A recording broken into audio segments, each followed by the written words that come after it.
During an interview with Steve Kroft on tonight's 60 Minutes, President Obama acknowledges the U.S. misjudged the threat from ISIS.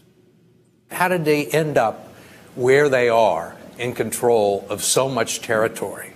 Was that a complete surprise to you? Well, I think our head of the intelligence community, Jim Clapper, has acknowledged that I think they underestimated what had been taking place in Syria.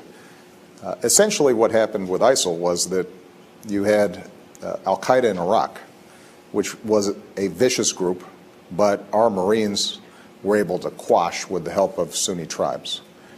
They went back underground, but over the past couple of years, during the chaos of the Syrian civil war, where essentially you have huge swaths of the country that are completely ungoverned, they were able to reconstitute themselves and take advantage of that chaos and attract foreign fighters who believed in their jihadist nonsense and traveled everywhere from Europe to the United States to Australia to other parts of the Muslim world, converging on Syria.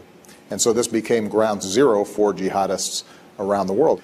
And this is one of the challenges that we're going to have generally, is where you've got states that are failing or in the midst of civil war, these kinds of organizations thrive.